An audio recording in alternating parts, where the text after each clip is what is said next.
Hey there, Nate Urandi, Orion Training Systems, proudly sporting the Duranda t-shirt from the Spring Cycle Sportif. Full pro course, cobbled climbs, awesome. Highly recommend it. So who remembers when Team Sky came out in 2010 to huge fanfare as a pro cycling team? They were going to revolutionize the sport, not only by thinking out of the box, but actually torching that box and building a brand new one based on some fairly radical new principles. Marginal gains, or as the formal concept is, the aggregation of marginal gains, was born among a lot of oohing and eyeing. Funny thing is that how much are we hearing about that today?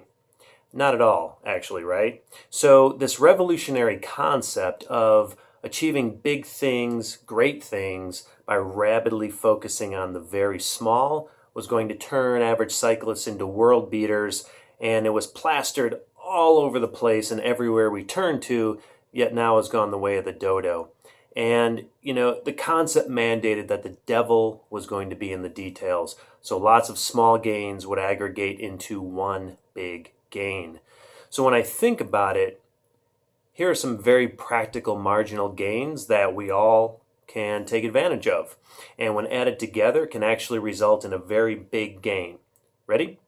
So lose a couple of kilos.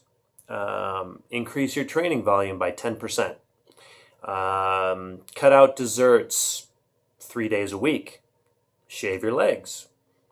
Drink whiskey instead of beer. That'll go back to number one of trying to lose a couple of kilos. And lastly, take care of your equipment. So, not really sexy advice, right? But here's the thing. When you really pull back the covers and look, the concept of marginal gains is really rather disappointing.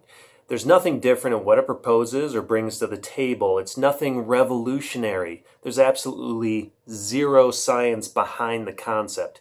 It's about the application of equal parts common sense and dedication. And as one sports doctor put it, and I absolutely love this quote, marginal gains is the ruthless pursuit of the moderately obvious. Great quote.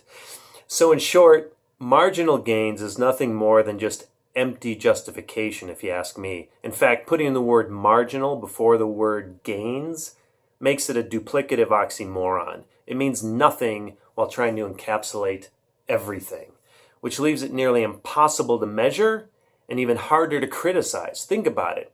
If you can put somebody in a wind tunnel and, measure the heck out of, somebody's floppy hair, and by cutting that hair you save 3 watts. I mean, that's a marginal gain, I guess, and that's probably something that they would justify and write a 30-page white paper on, but really? So I think Team Sky kind of realizes that their concept of the aggregation of marginal gains is actually bunk, and so they've actually moved on from the hypothesis. It's not a theory, it's a hypothesis of marginal gains. And they now have, ready for this, a head of winning behaviors. So I guess my question is the head of winning behaviors going to be the next big thing or the next small thing? As always, happy training. Leave your comments below and look forward to seeing you next time.